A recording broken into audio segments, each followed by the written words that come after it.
So welcome to Wayne's bit. Wayne's bit of what? It's Wayne's dirty weekend away. Because the fact is we've been having letters to the Two Wheels Better office complaining about the fact that Paul will not let me ride bikes. Well, the truth is I'm here to do my little bit on a bike because I am the bit on the side.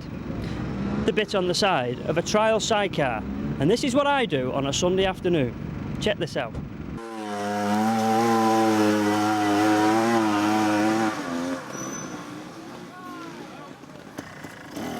So what on earth, you might ask, am I doing stood on one of these sidecars? Well, this is Sidecar Trials, and this is something I do every Sunday, would you believe, for pleasure. This is the Peak Trial, held in Derbyshire and ran by the Sheffield and Hallamshire Motor Club. And this is round 10 of a 10-round British Championship for experts and clubmen sidecars. This is the start of the event, and the guys are getting their punch cards ready to go out and do their bit. And we have a little chat before we start, and then a little guy says off you go and gives you around 5.5 hours to complete the course. A section, this happens to be section 9. There's around 40 sections per event, and the idea is to go and walk the section, see what it's all about. There's the end marker. They're usually around 20 yards long. Having walked it, seen what you've got to do, actually have a go on the bike. This is Chris Bishop, and he's ready to go through the mud, as you can see. It's a pretty nasty muddy game, and that lovely shiny gas is now obviously a dirty grotty gas. That's Paul Avery on his bike, and that's his bike ready to go into the next section. You don't often see bikes sat in a stream on a Sunday.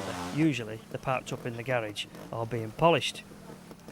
There we do, we walk the section. We've actually seen that chap, that's Steve Radford, have a go at what we've then got to have a go at, and we watch their every move. Poor old Chris Bishop here, he's failed, unfortunately. So we're walking, kicking around in the mud.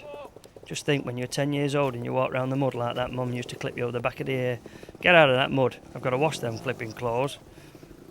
It's good fun, I can tell you, and the idea here, would you believe, this is technical. We're making a pathway, making life easy for ourselves, getting an idea of exactly where we want to put our wheels, so when we get in that point, hopefully we'll get through it. So Robin says, come on, let's get on with it then, and away we go. I can't say it's the hardest thing in the world, but there are occasions where you seem to get in difficulty. And it also is a little frightening on occasion, but stuff like this isn't so bad, apart from you think, if we do flip it here, I'm going to get cold and wet. We turn in left to turn right. That's just trying to make life a little easier for ourselves for the next bit in the section. And that's that muddy bit, of which a good push by Robin's right leg gets us beyond the marker. The markers there, it's a blue marker and a red marker indicating the end, and as long as the front wheel spindle goes past those markers, that's a mark. That guy's not actually straightening my tie, he's clipping my card, and then we take that halfway around the event, we take it back to the officials, and they add up the scores. And the way the scores simply work, if you put your foot down once in the section, that is the rider puts his foot down, he gets 1 mark. He puts it down twice, he gets 2 marks, and if he carries on pushing for 3 or as many times as he wishes, it's 3 marks. But should he stop or fall off or go out of the markers before the ends card, then unfortunately it's 5 marks, and at the end of the day it's the guy with the least amount of marks. And Jill here is a partner with Robin Morwood, and Jill Morwood, our arch rivals, and they came second in the championship last year, and unfortunately for them, second in the championship this year. This is Bob Cairns and his mate, who've just done pretty well finishing that section off early in the trial, and there's us having a go at the same thing, but fortunately we keep our feet up there.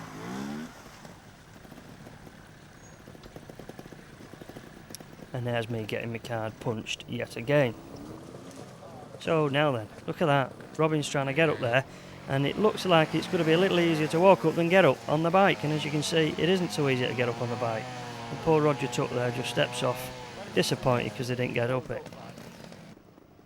Now, Chris Bishop there has had a different direction to go because he's in the clubman section. They don't actually go up the same place. And neither does Bob Cairns, he's having to get up the clubman section. As you can see, there's a fair bit of pushing goes on. And we come down the bank here and then up the other side. And this poor chappie here, now he thought he had a good vantage spot, but in actual fact, Father Christmas's helper has realised it's not necessarily a good place to stand. And this is just going from one section to the other. This isn't marked, this is us getting from one place to the next. And Steve Radford and Roger Tuck completing on 2 wheels for the change, the section. Sometimes you do ride round on 2 wheels rather than 3, just makes life a little easier. Sometimes you've got to do it that way, otherwise you'll fall over. And this is us attempting the same section, having to try a little harder, but fortunately just about getting there. And a little ripple of applause, which sometimes goes down very well, boosts your morale up, especially if you're cold and wet. As you can see, it's getting a little misty and cloudy because we're up in the hills, and it can get a little bit like that. On some occasions, frosty, you know, you can get frost on your eyebrows. Go on, wind that throttle up. This is Phil and Matt Sparks, having just a little bit of trouble up a really difficult section. As you can see, he's buzzing that back tyre and there's plenty of rubber smoke coming from it, and unfortunately coming to a halt. Will Baines here. Now Mick, his passenger there, isn't his regular passenger. He normally has Justine in, his girlfriend, and they do a splendid job, but I believe Justine's having some work done on at the moment and having a few days off. Solo Trials lads as well, doing the same sections as us. They're not in a championship, they're just enjoying the day out and having healthy competition.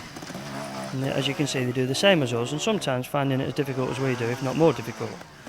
Robin and Jill having a damn good go at this section 9, and it proved to be one of the best sections of the day. And a couple of prods as he got there, and a good push at the top, and I think he got away with that, giving him 3 marks for that attempt at the section. And this fella here, Paul Avery, he moved up from clubman class last year, having won the championship, into the expert class, and he's having a bit of trouble as well as not quite making it. It really is a good section, and I don't really think you'd appreciate the degree of incline on that hill. It took some walking up, never mind riding the bike up. It's keeping going, but I think comes to a stop at this point. There's the poor observer stood right at the top of the hill where all the wind is blowing and it's freezing. And this is Robin and myself having our attempt.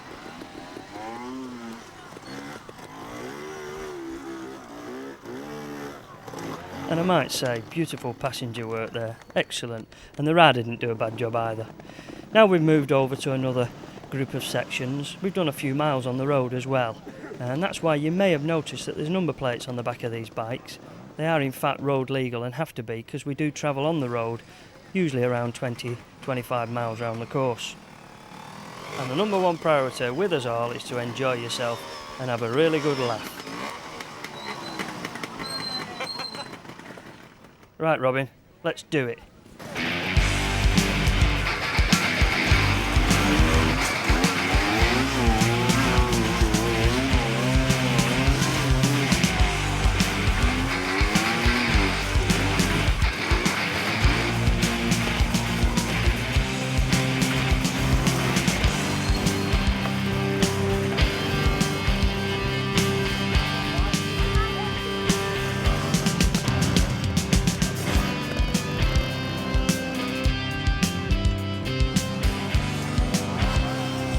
So after 40 sections completed, it's back to base. And on this occasion we scored 26 marks, and the least amount of marks is the winner. So having won it again, maybe Paul may just let me have a go on a bike.